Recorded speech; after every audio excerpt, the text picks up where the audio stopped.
الحمد لله نحمده ونستعينه ونستغفره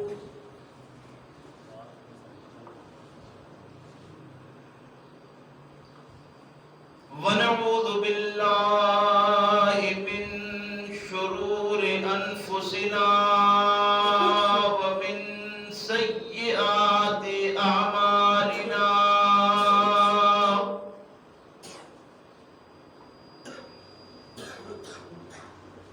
من يهده الله فلا مضل له ومن يضلله فلا هادي له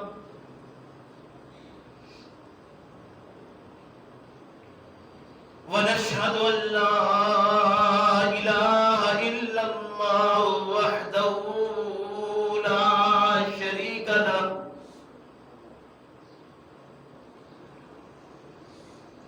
ونشهد أن محمدا عبده ورسوله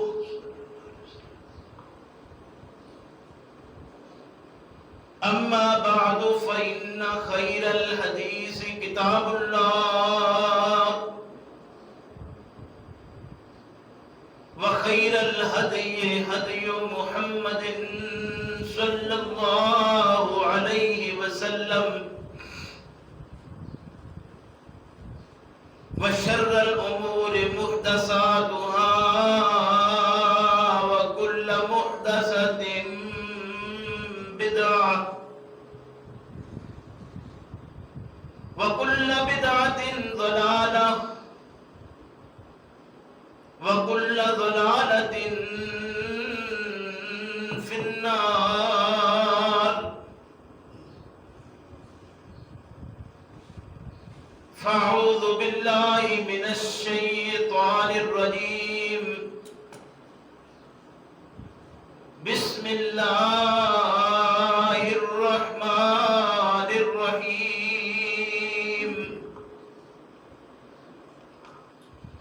والذين آمنوا وعملوا الصالحات سندخلهم جنات تجري من تحتها الأنهار خالدين فيها أبدا لهم فيها أزواج مطهرة وندخلهم ظلا ظليلا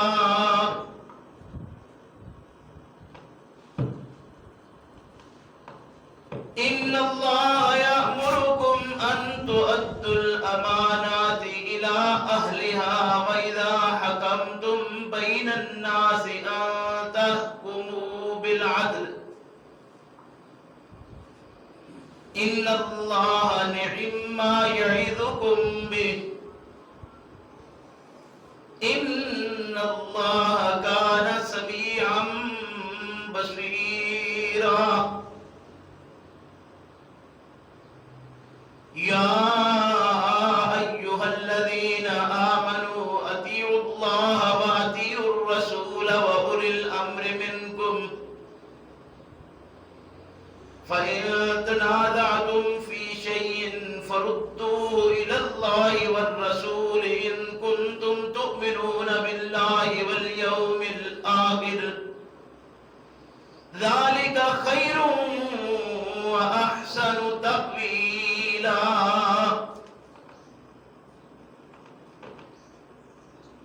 والذين آمنوا اور جو لوگ ایمان لائے وعملوا الصالحات اور انہوں نے عمل بھی اچھے کیے سندخلهم جلدی داخل کریں گے ان کو ہم جنات باغات میں تجری کہ بہتی ہیں من تحتها الانہار ان کے نیچے نہریں خالدین فیہا ہمیشہ رہیں گے وہ ان کے ابدا عبد الآباد لہم ان کے لیے فیہا ان باغات میں اس جنت میں ازواج مطہرہ جوڑے ہوں گے طہارت والے پاکیزہ وَنُدْخِلُهُمْ اور داخل کریں گے ہم ان کو ذِلًّا ذَلِيلًا گھنے سایوں میں. ان اللہ بلا شبہ اللہ یأمرکم حکم دیتا ہے تم کو ان تؤدوا الامانات یہ کہ لوٹاؤ تم امانتیں دو تم امانتیں الی اہلہا ان کو جو اہل ہیں ان کے. وَإِذَا حَكَمْتُمْ اور جب فیصلہ کرو تم بین الناس لوگوں کے درمیان ان تحکموا بالعدل یہ کہ فیصلہ کرو ساتھ عدل کے. ان اللہ بلا شبہ اللہ نعم ما یعظکم اچھی نصیحت کرتا ہے تم کو بہی ساتھ ان باتوں کے. ان اللہ بلا شبہ اللہ کان ہے سمیعا بصیرا سننے والا بھی اور دیکھنے والا بھی. یا ایھا الذین اے لوگو آمنو جو ایمان لائے ہو اطیعوا اللہ کہا منو اللہ کا واطیعوا الرسول اور کہا منو رسول کا صلی اللہ علیہ وسلم کا واولی الامر منکم اور صاحب حکم کا جو تم ہی میں سے مقرر کیے گئے ہیں. فَإِن تَنَازَعْتُمْ فِي شَيْءٍ بس اگر کسی معاملے میں کسی بات کے اندر تنازع کھڑا ہو جائے متنازع بات آ جائے فَرُدُّوهُ إِلَى اللَّهِ وَالرَّسُولِ تو اسے اللہ اور اس کے رسول کی طرف لوٹا دو. ان کنتم تؤمنون باللہ اگر ہو تم ایمان لانے والے ساتھ اللہ کے والیوم الآخر اور ساتھ آخرت کے دن کے. ذالک یہ خیر بہتر بات ہے واحسن تأویلا اور تعویل میں بہت ہی اچھی. سبحان ربک رب العزت عما یصفون وسلام علی المرسلین والحمد للہ رب العالمین. میرے محترم بزرگوں بھائیوں جیسا کہ آپ حضرات کو معلوم ہے کہ ہم سورہ النساء میں مسلسل سبق سن رہے ہیں پڑھ رہے ہیں. تو آج کے اس سبق میں 3 آیات کریمات پیش کی گئی ہیں ترجمے کے ساتھ. یہ آیات 57, 58 اور 59 نمبر ہے ان کا.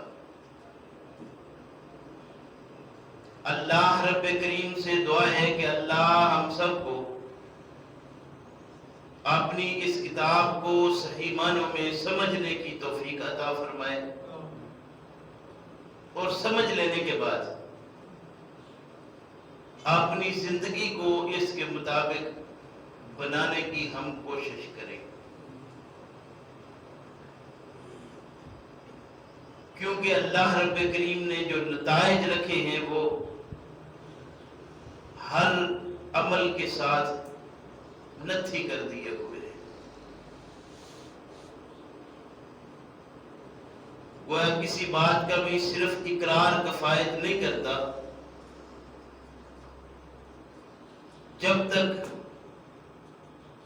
اس کے مطابق اپنی زندگی کو عملی طور پر نہ بنایا جائے.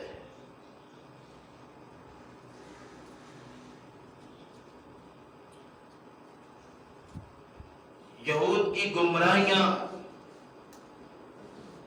اس وقت ہمارا موضوع چل رہا ہے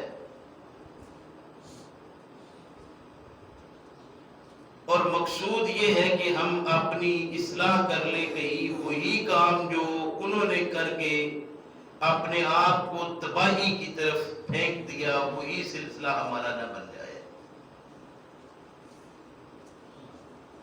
ایک آنے والی زندگی ہے جو زندگی مستقل ہے، کبھی نہ ختم ہونے والی ہے، ہمیشہ رہنے والی وہ زندگی ہے۔ وہ زندگی اس زندگی کا نتیجہ ہے۔ جیسے یہ زندگی ہمیں جو ملی تو اس میں ہمارا کوئی کردار نہیں ہے، نہ ہمارے کردار سے ہماری ملکیتیں بنی ہیں، نہ ہمارے کردار سے ہم اس دنیا میں آئے ہیں، نہ ہمارے کردار سے ہمیں بچپن ملا ہے، نہ جوانی، اور نہ ہی ہمارے کردار کا نتیجہ ہے کہ جوانی گئی ہے۔ یہ تو وقت کے ساتھ سارے سلسلے ہیں جو خود بخود چل رہے ہیں، ہو رہے ہیں۔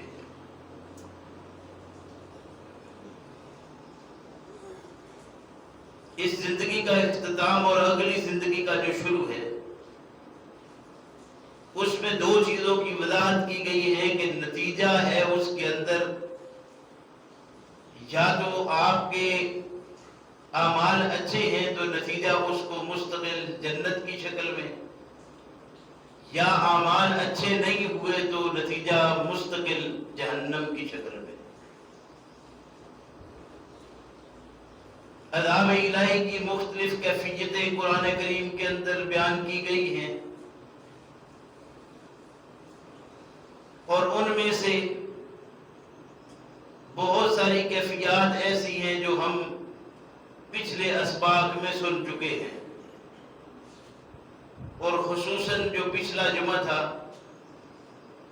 اس میں ایک باقاعدہ طور پر ذکر کیا گیا تھا کہ دیکھو اس عذاب کی شکلوں میں ایک شکل ہے جسے اس طرح پیش کیا گیا کہ جب یہ مستقل زندگی ملے گی تو اس میں جو بد کردار لوگ ہیں ان کو جہنم کے اندر پھینک دیا جائے گا، اور وہ بھڑکتی ہوئی آگ ہے، ایسی آگ کہ جس کے اندر جا کر جلد جو ہے وہ جھلس جائے گی، پک جائے گی، جل جائے گی۔ پھر اس انسان کو اس عذاب سے کچھ وقت نکالا جائے گا، اس کے اوپر جلد چڑھائی جائے گی۔ وہ اصل میں عذاب سے نہیں نکالا جائے گا، ہوگا وہ عذاب کے اندر ہی، لیکن پروسیس میں یہ بتایا کہ وہ اس آگ سے نکلے گا، نکل کر اس کے اوپر دوبارہ جلد نہیں چڑھائی جائے گی، پھر اس عذاب کے اندر پھینک دیا جائے گا۔ اور فرمایا کہ کلما نضجت جلودہم بدلناہم جلودا غیرہا، جلی ہوئی جلدوں کو اتار کر اس پر نئی جلدیں چڑھا دی جائیں گی، تبدیل کر دی جائیں گی ان کی یہ جلدیں، بدل دی جائیں گی ان کی یہ جلدیں، لِيَذُوقُوا الْعَذَابَ، تاکہ یہ عذاب کو چکھتے رہیں۔ یہ عذاب کو چکھنے کے لیے یہ سلسلہ ہے جو جاری رہے گا، اور یہ عارضی نہیں ہے، مستقل ہے، جن کے ساتھ ہی لگ گیا۔ ابھی یہ وقت ہے جو ہمیں ملا ہے، چند روزہ یہ زندگی، اس کے نتیجے میں مستقل سلسلہ اچھائی یا برائی کا نتیجے کے ساتھ تعلق اور برے اعمال کا نتیجہ بتایا گیا، جو پچھلے سبق میں ہم پڑھ چکے، سن چکے ہیں۔ آج کے سبق میں دوسرے گروہ کا ذکر کیا جا رہا ہے، وہ گروہ جو زندگی میں ایمان لایا، مال ان کو بھی ملا، دولت ان کو بھی ملی، آزمائشیں ان کے اوپر بھی آئیں، اولاد ان کے ہاں بھی ہوئی، اولاد کی پرورش کے معاملات سارے ان کے ساتھ بھی لگے ہوئے تھے، انہوں نے اپنی زندگی کو ایمان اور عمل صالح کے ساتھ گزارا ہے، تو اللہ رب کریم ارشاد فرماتے ہیں کہ والذین آمنوا وعملوا الصالحات، وہ لوگ جنہوں نے ایمان کے بعد عمل صالح اختیار کیے، وہ ایسے ہیں سندخلہم جنات تجری من تحتها الانہار، انہیں ایسے باغات کے اندر داخل کیا جائے گا جن کے ہاں نہریں بہ رہی ہوں گی، یعنی پانی بھی ہو، باغ بھی ہو، چشمہ بھی ہو، پھل اور فروٹ بھی ہوں، ما تشتہیہ الانفس، قرآن کریم نے ایک جملہ کہہ کر ساری بات کو واضح کر دیا کہ جو تیرے نفس کی اشتہا ہے وہ تجھے مل جائے گا۔ لیکن یہ نتیجہ کس کا ہے کہ دنیا کی زندگی میں مال، دولت، جائیداد، اقتدار، ہر چیز اس کے پاس آئی، اس کے سامنے تھی، لوگ اس کے پاس تھے جن کے ہاں یہ سارا سلسلہ تھا اور ریل پیل تھی۔ قرآن کریم نے ان دونوں لوگوں کی مثال یوں بیان کی ہے دنیا میں رہنے والے، فرمایا کہ دیکھو دو دوست ہیں، ان میں سے ایک کے پاس 2 باغ ہیں، اور پھر ان دونوں باغوں کے بیچ اللہ رب کریم نے بہترین پانی کا انتظام کر دیا ہے۔ دنیا کی یہ بات سمجھائی جا رہی ہے، مثال دی جا رہی ہے کہ 2 دوست ہیں، ان میں سے ایک کے پاس 2 باغ ہیں، باغوں کے بیچ میں نہر ہے، باغ بھی کیسے ہیں کہ انگور کی بیلیں ہیں، اور دونوں باغوں کے جو سائڈیں ہیں ان کے اوپر کھجوروں کے درخت ہیں، اور اندر اور بھی نیچے اس کے مختلف قسم کی کھیتیاں ہیں جو اگائی گئی ہیں۔ گویا اتنا شاندار کہ اللہ توفیق دے یہ دنیا میں دیکھنا بھی نصیب ہو کبھی، اور سوچے پھر انسان ایسے باغات اگر دیکھنے کو ملے تو دیکھ کر ایک اس کی خوبصورتی اور سلسلہ سارا کہ کس طرح کھجوریں پکی ہوئی ہیں، انگور ہیں جو بیلے ہی بیلے ہیں، اور ساتھ بہترین گچھے لٹکے ہوئے نظر آ رہے ہیں، اور نیچے جو جگہ ہے اس کے اندر اور قسم کے درخت اور قسم کے پودے ہیں جو لگے ہوئے ہیں، جو مختلف قسم کے پھل دے رہے ہیں، یا اپنی بھینسوں کے لیے چارہ ہی لگا دیا ہے، یا اس طرح کی اور بہت ساری یعنی ہریالی کی چیزیں ہیں جو وہاں پر موجود ہیں۔ اور ان کے درمیان میں اگر پانی کا بھی سلسلہ اس طرح چلا ہوا ہو، گرمی کا موسم ہو، وہ ہوا جو وہاں جا کر جو سکون اور جو مزہ آئے گا وہ کیا بات ہے۔ یہ مثال دی اللہ رب کریم نے کہ وہ آدمی جو 2 باغوں والا ہے، وہ جب دوسرے کو دیکھتا ہے تو کہتا ہے دیکھو کہ مال بھی میرے پاس ہے اور جو خاندان کی عزت ہے وہ بھی میرے پاس ہے، تجھے تو کوئی بندہ پوچھتا نہیں۔ دوسرے اپنے دوست کو کہتا ہے وہ باغوں والا کہ مجھے اللہ نے یہ باغ دیے ہیں، لیکن اس کے خیال میں اس وقت یہ تو نہیں آتا کہ یہ باغ مجھے اللہ نے دیے، وہ کہتا ہے کہ دیکھو میری محنت کا نتیجہ، میری محنت ہے کہ مجھے یہ اللہ نے باغ دیے ہیں یا میں نے یہ باغ اگا لیے ہیں۔ اب وہ ان باغوں پر ناز کرتا ہے، اور دوسرا آدمی جو اس کے ساتھ ہے وہ بھی جب بات آتی ہے تو پھر بات کر جاتا ہے۔ غریب آدمی ہو اور وہ دوسرے کسی ایسے آدمی کے پاس ہو جو امیر ہے، مالدار ہے، اس کے سامنے بات کرنا بھی ذرا ہمت کے ساتھ کرنا پڑتی ہے، اور پھر برا نہ لگے تو آج کا ملا ہو اور پھر وہ بات کر دے کسی کے، نہ صورت کوئی نہیں۔ وہ اس کو کہتا ہے کہ دیکھو تم جب باغ میں گئے، وہ دونوں مل کر جاتے ہیں اس کے باغ میں نا، وہ جاتا ہے تو اس باغ کی طرف دیکھ کے کہتا ہے دیکھو کتنا خوبصورت پھل لگا ہوا ہے، کھجوروں کا، انگور، کس طرح یہ سارے میوے، سارا معاملہ سلسلہ.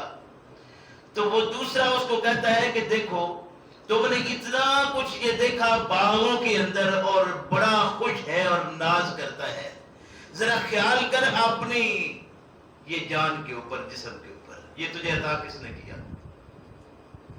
اس نے کہا خیال کر ذرا کہ یہ جسم تجھے کس نے عطا کیا، اور یہ جسم جس پر تو ناز کرتا ہے یہ آیا کہاں سے ہے، یہ بنا کیسے ہے؟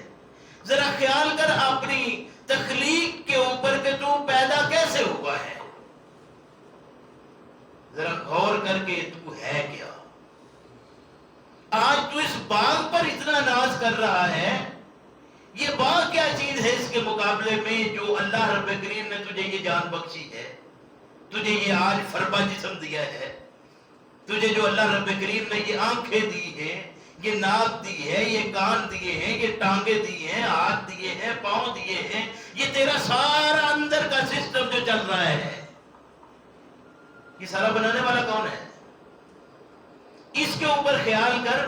یہ اتنی بڑی چیزیں جو تجھے اللہ رب کریم نے دی ہیں اور مجھے بھی دی ہیں، ان پر تو ناز نہیں کر رہا. خیال کر یہ دینے والا کون ہے؟ تجھے صرف 2 باغ نظر آئے ہیں، اور مجھے یہ بات نظر آتی ہے کہ میں اللہ کے فضل و کرم سے اللہ کے ساتھ کسی کو شریک نہیں کرتا. جس اللہ نے مجھے یہ بغیر مانگے، بغیر طلب کیے دی ہیں، ہو سکتا ہے کہ میرا رب تیرے اس باغ سے بہتر باغ مجھے عطا کر دے.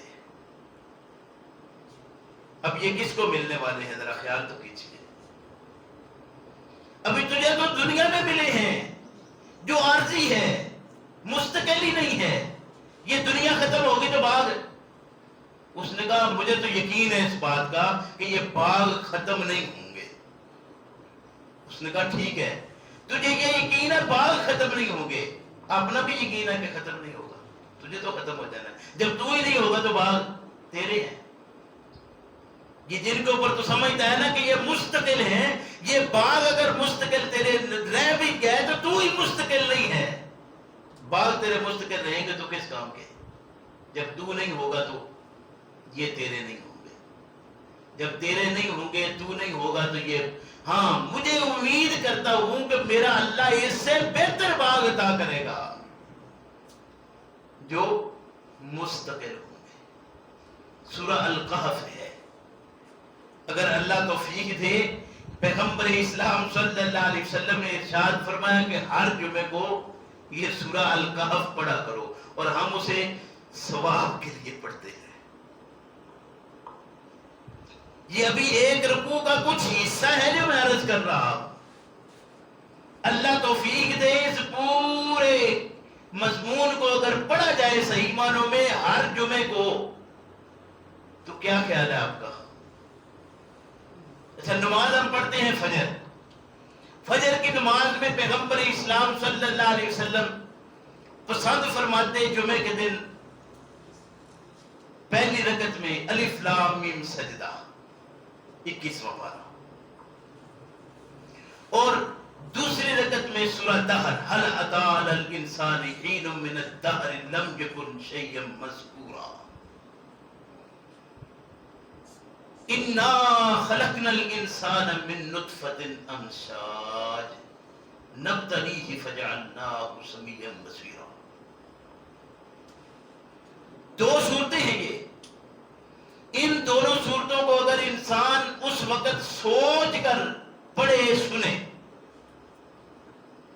پھر اس کے بعد قرآن کھول کر بیٹھ جائے، سورہ القحف کو پڑھے، یار اتنے جمعے گزر جائیں زندگی میں اور انسان کی زندگی میں ذرہ تبدیلی نہ آئے. انسان سوچے کیا اس سے بڑی اور کوئی لعنت والی بات انسان کے لیے ہو سکتی ہے؟ ہم نے ان چیزوں کو صرف اس لیے دیکھا پڑا ہے کہ یہ سنت ہے. اللہ کے بندوں اتنے اسباق تھے ان چیزوں کے اندر، گویا روٹین میں ایک بندہ یہ 2 صورتیں جو جمعے کو فجر میں پڑھ اپنے مطالعے میں لے لے تو اس کی زندگی بدلتے دیر نہیں لگے گی، لیکن ہم اس کے لیے تیار نہیں ہیں۔ نہ ہی بتانے والا کبھی بتائے گا، نہ ہم کبھی تیار ہوں گے۔ وجہ کیا ہے؟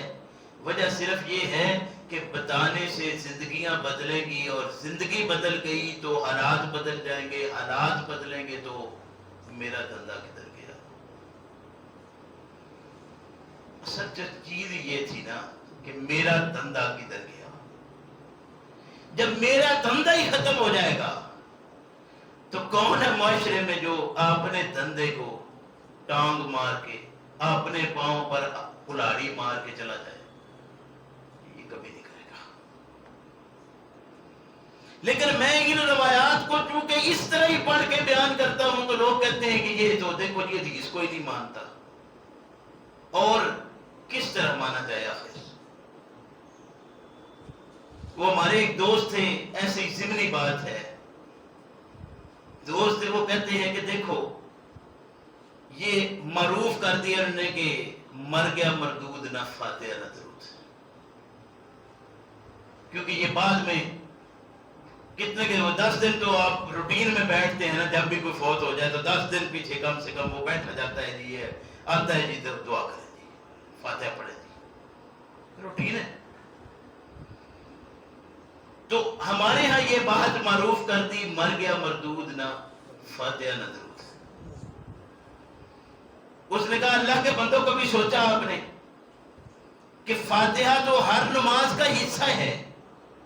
ہم نے نماز جنازہ ادا کی، اللہ اکبر ثنا پڑھی، پھر پڑھا بسم اللہ الرحمن الرحیم الحمدللہ رب العالمین، فاتحہ پڑھی کہ نہیں؟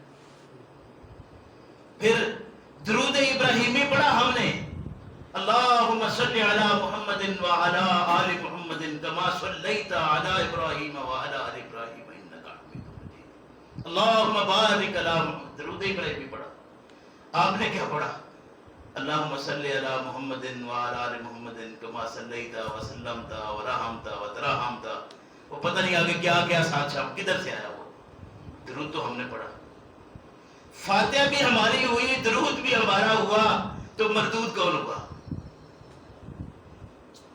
بات ہے جو ضمنی کرتی ہے۔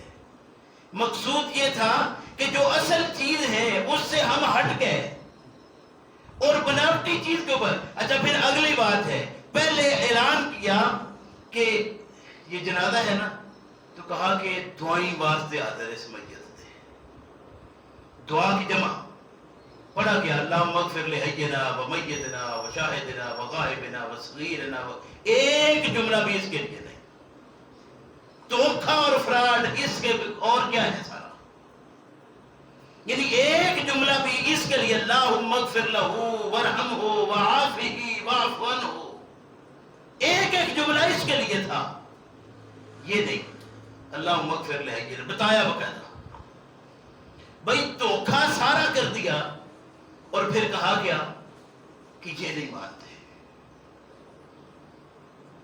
دعا بعد میں کرتے رہے،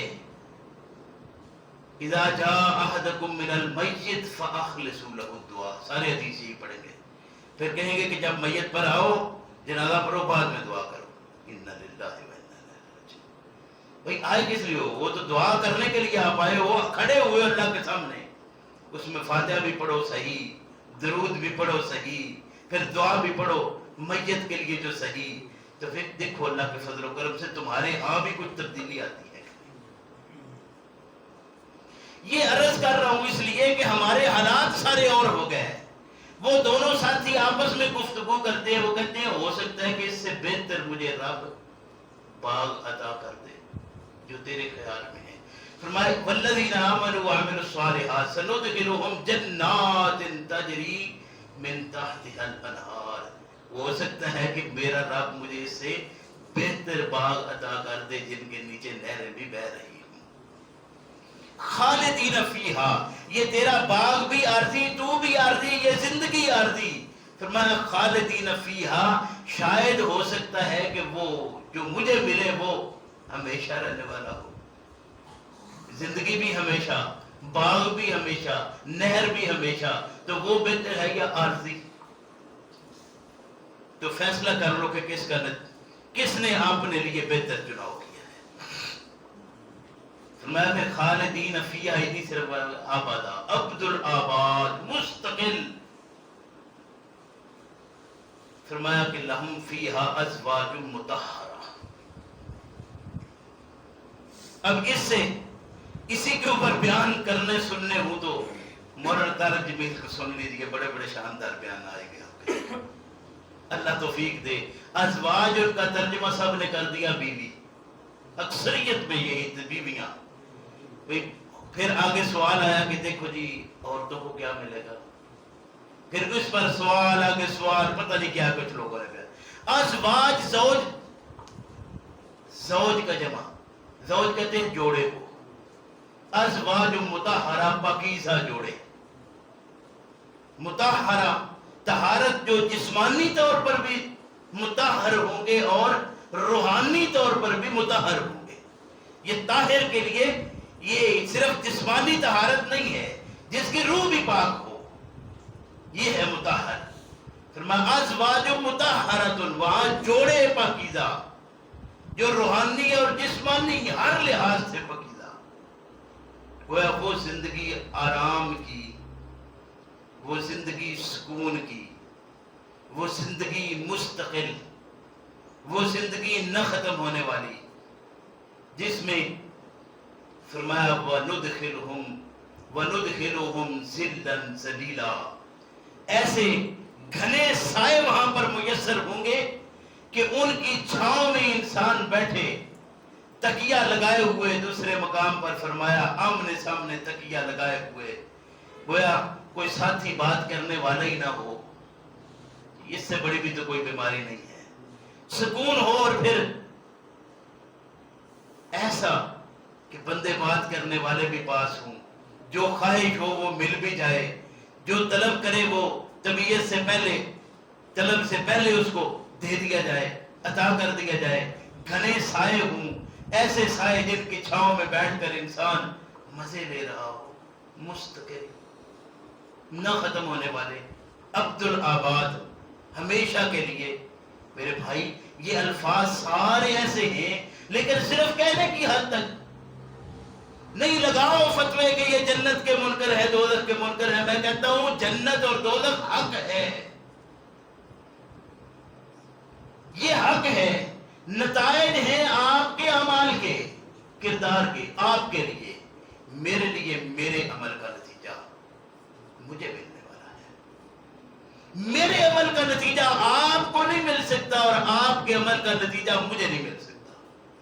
باپ کے عمل کا نتیجہ بیٹے کو نہیں مل سکتا، اور بیٹے کے عمل کا نتیجہ باپ کو نہیں مل سکتا۔ بیوی کا نتیجہ خامد کو نہیں، اور خامد کا بیوی کو نہیں۔ بھائی کا بھائی کو نتیجہ نہیں ملے گا۔ تو ہمارے سارے سلسلے شروع ہوتے ہیں جب بندہ چلا جائے، اس کے بعد، جس کا کوئی تصور اسلام نے نہیں دیا۔ اللہ ارشاد فرماتے ہیں ان اللہ یأمرکم، اللہ تمہیں حکم دیتا ہے۔ یہ دونوں نتیجے سن لیے ہیں، اچھے اور برا دونوں، برا پچھلے جمعہ میں، اچھا آج کے جمعہ میں۔ تو فرمایا ان اللہ یأمرکم، اب اللہ تمہیں حکم دیتا ہے۔ حکم کس چیز کا ہے؟ ان تؤدوا الامانات الی اہلھا، امانتیں ان کے اہل کو پہنچا دو، یہ اللہ رب کریم کا حکم ہے۔ تمہارے اوپر امانت اس کے اہل تک پہنچانے کی ذمہ داری ہے۔ اور امانت صرف یہ نہیں ہے کہ کسی نے کوئی 1000 دو، 4 10 لاکھ دو، 4 10 لاکھ، یعنی کوئی روپیہ لینا دینا ہے تو وہ امانت ہے۔ صرف مال کو لیا دیا وہ صرف امانت ہے۔ بھئی امانات کہا ہے، امانت نہیں صرف کہا، ایک چیز کا ذکر نہیں ہے، امانات کہا ہے، اور امانات جمع ہے۔ اللہ رب کریم نے تمہیں امانتیں ان کے اہل تک پہنچانے کا ذمہ دار بنایا ہے۔ فرمایا یہ معمولی چیز سے لے کر معمولی معمولی چیزوں سے لے کر قومی اسمبلی کی جو ممبری ہے اس تک، ہر ایک چیز میں ذمہ داری ہے،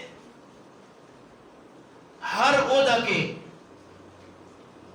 اس کے لیے تلاش کرنا کہ یہ اس کا اہل ہے۔ حکام اور ان کے اختیارات والے سارے، کرسی پر بیٹھنے والے ہر انسان اس کے لیے ذمہ دار ہے کہ جو جس کا حق ہے وہ اس تک پہنچے۔ یہ تو میں نے وہ سارے گنوا دیے، لیکن میرے میں ایک غلطی یہ ہے کہ میں کہتا ہوں تھوڑا اپنی طرف بھی خیال ہے۔ میں کہتا ہوں یہ منصب، یہ مصلی اور یہ ممبر، یہ بھی جب سے نااہلوں کے لیے مختص کر دیا آپ نے، تب سے آپ کا قومی طور پر اتنا نقصان ہوا کہ شاید اس سے پہلے کبھی نہیں ہوا تھا۔ واللہ یہ سارے کا سارا نااہلوں کے پاس ہے، اور نااہل لوگ بٹھا لیے گئے ہیں ان منصبوں کے اوپر، جس کا نتیجہ یہ ہے کہ آج دین کا نام تو ہر جگہ پر ہے، کام کہیں نظر نہیں آتا۔ کہیں کردار آپ کو نظر آتا ہے جو دین کا کردار ہے۔ ذمہ داری کس پر تھی؟ کسی نے اس کو پورا کیا، دھیان دیا اس طرف؟ یہ مسلح دینے والے کون ہوئے، لینے والے کون ہوئے، اور سارے سلسلے اس کے بنائے کس طرح؟ ان اللہ یامرکم ان تؤدوا الامانات الی اہلھا۔ یہ حکم ہے اللہ رب کریم کا۔ ہمارے ہاں کہا جاتا ہے دیکھیں جی ہر کام اللہ کے حکم سے، ہر کام اللہ یہ حکم دیتے ہیں اللہ، تمہیں حکم ہے کہ یہ بات سمجھ لو کہ آپ نے امانتیں ان کے اہل تک پہنچانی ہے۔ روایات میں ہے پیغمبر اسلام صلی اللہ علیہ وسلم نے ارشاد فرمایا کہ جس شخص کو عام مسلمانوں کی ذمہ داری سونپی گئی، اس نے کوئی عہدہ، ان مسلمانوں کے عہدوں میں سے کوئی عہدہ کسی اپنے ایسے شخص کو دے دیا جس کے ساتھ صرف اس کی دوستی کا تعلق تھا، اس تعلق کی مد میں کسی نے وہ عہدہ دے دیا کہ جو اس کا اہل نہیں ہے، بلکہ اس کو پتا تھا کہ اس کا اہل کون ہے، لیکن دوستی کو مد نظر رکھا۔ پیغمبر اسلام صلی اللہ علیہ وسلم نے ارشاد فرمایا کہ ایسا شخص اللہ کی لعنت کا مستحق ٹھہرتا ہے۔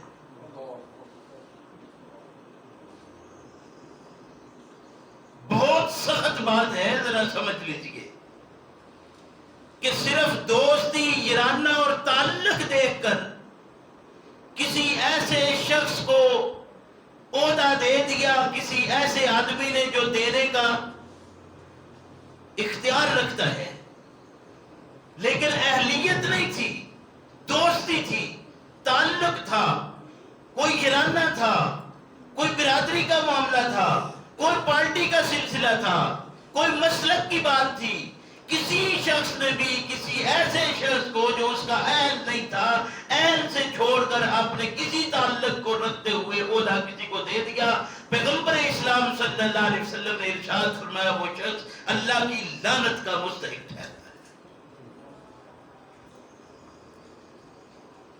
پھر دوسرے مقام پر فرمایا کہ کسی ایسے آدمی کو عہدہ دے دینا اللہ اور اس کے رسول صلی اللہ علیہ وسلم اور مسلمانوں کے ساتھ خیانت کے زمرے میں آتا ہے۔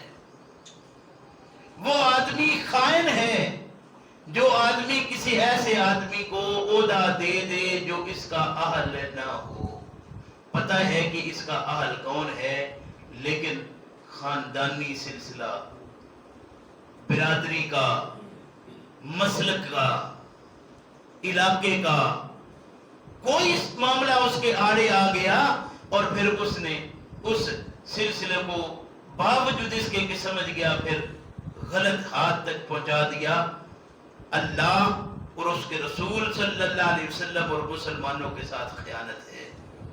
اور اگر اللہ کے معاملے میں خیانت کی جائے، اللہ کے پیغمبر کے معاملے میں صلی اللہ علیہ وسلم کے خیانت کی جائے، عام مسلمانوں کے ساتھ خیانت کی جائے، تو خائن آدمی اللہ کی لعنت کا مستحق نہیں ٹھہرے گا تو اور کیا ہوگا۔ پھر ایک جگہ پر یوں فرمایا کہ جب تم دیکھو کہ ذمہ داریاں ان لوگوں تک پہنچ گئی ہیں جو اس کے آل نہیں ہیں، جب تم یہ دیکھو کہ ذمہ داریاں ان لوگوں تک پہنچ گئی ہیں جو اس کے آل نہیں ہیں، فرمایا پھر تم قیامت ہی کا انتظار کرو، اس کے بعد تمہیں اللہ یعنی گویا وہ عذاب جو سلسلہ آنے والا ہے اس کی پکڑ میں آ جاؤ گے۔ پیغمبر اسلام صلی اللہ علیہ وسلم نے ارشاد فرمایا المجالس بالامانہ، جو بات مجلس میں کی جائے وہ آل مجلس کے لیے امانت ہے، اس امانت میں خیانت نہ کرنا۔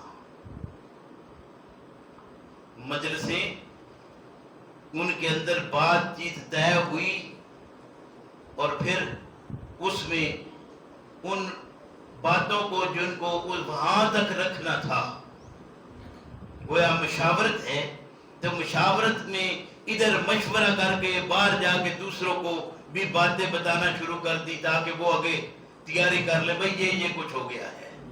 المجالس بالامانت، مجلسیں امانت کے ساتھ ہے، مجلس کی بات امانت ہے اور امانت میں خیانت نہیں کرنا۔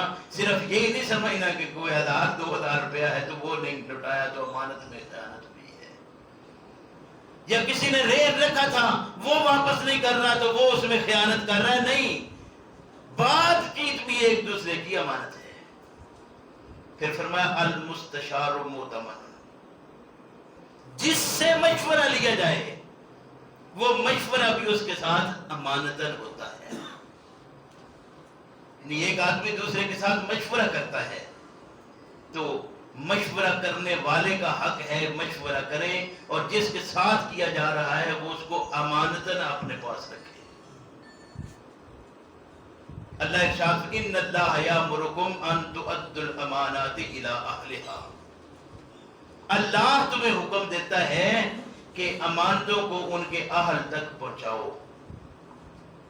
پیغمبر اسلام صلی اللہ علیہ وسلم کا اپنا واقعہ ذرا ذہن نشین کر لیجئے، پہلے بھی یقیناً سنا ہوگا۔ آپ صلی اللہ علیہ وسلم بیت اللہ کے اندر ہیں، مکہ میں حالات تنگ ہو گئے، مسلمانوں کے لیے بہت مصائب آ گئے۔ پیغمبر اسلام صلی اللہ علیہ وسلم کو ایک عثمان بن طلحہ ایک آدمی تھا، نبی اکرم صلی اللہ علیہ وسلم کو بیت اللہ میں اس نے دھکے دیے اور اس دھکے سے نبی اکرم صلی اللہ علیہ وسلم گر پڑے۔ یہ چھوٹی سی بات نہیں ہے، طاقت کا مظاہرہ کرتے تو ہو سکتا ہے آگے ہاتھ پائی تک بات چلی جاتی۔ پیغمبر اسلام صلی اللہ علیہ وسلم نے ارشاد فرمایا عثمان، آج جس مقام پر تو ہے ایک وقت آئے گا کہ تیرے مقام پر میں ہوں گا اور میرے مقام پر تو ہوگا، لیکن فرمایا میں محمد یہ وعدہ کرتا ہوں کہ جب میں تیرے مقام پر ہوں گا اور تو میرے مقام پر ہوگا میں تجھے دھکے نہیں دوں گا۔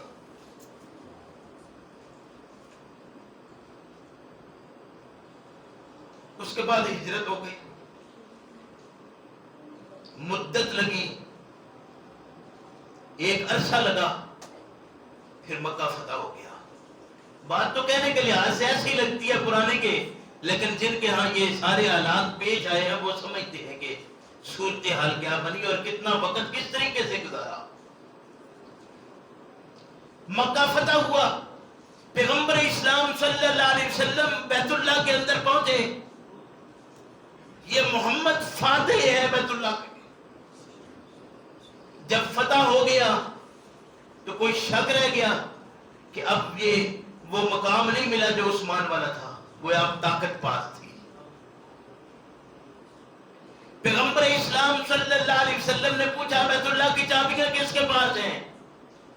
مکہ والو اب ہم اس جگہ کو فتح کر چکے ہیں، ذرا بتاؤ کہ کس کے پاس چابیاں ہیں. اتفاقاً وہ عثمان کے پاس چابیاں نکلی. بلایا، کہا عثمان وہ وقت یاد کر، چابیاں دے دو، لیکن میں اپنا وعدہ کرتے ہوئے جو یاد کرتے ہوئے تجھے یہ بات بتاتا ہوں کہ میں آج تجھے دھکے ہی نہیں دوں گا. صرف ساتھ فرمایا کہ جلد دفعہ چابیاں بھی عثمان تجھے واپس کر کے جائیں گے. یہ فاتح ہے محمد رسول اللہ صلی اللہ علیہ وسلم. پھر آپ صلی اللہ علیہ وسلم کو چاہیے تھا کہ طاقت تھی اپنی چابیاں ساتھ لے جاتے، اپنا بندہ کو مقرر کرتے. عثمان ابھی مسلمان نہیں ہے، چابیاں واپس کر دی جاتی دفعہ. سوچ میں پڑا ہے عثمان کہ کیا یہ محمد شخصیت ہے کہ یہاں بچپن گزرا ہے، یہاں جوانی گزری ہے، یہاں اللہ کا پیغام پہنچایا ہے، کبھی جھوٹ نہیں بولا، تنگ نہیں کیا کسی کے، اور ظلم پر ظلم سے ہے. آج فاتح مکہ ہے پھر بھی اپنی بات نہیں بولا. یہی سوچ تھی عثمان کی کہ وہ واپس پلٹ آیا اور سیدھے راستے پر آ گیا کہ محمد کا وہ پیغام ہے صلی اللہ علیہ وسلم کا. وہ اہل تھا لیکن اس کو اہل بنایا جانا کیسے تھا یہ اللہ کے علم میں تھا.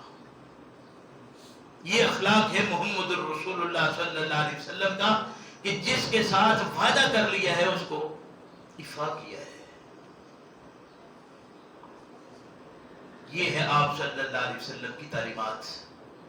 فرمایا ان اللہ یأمرکم ان تؤدوا الامانات الی اہلها. اللہ تمہیں حکم دیتا ہے کہ امانتیں ان کے اہل تک پہنچاؤ.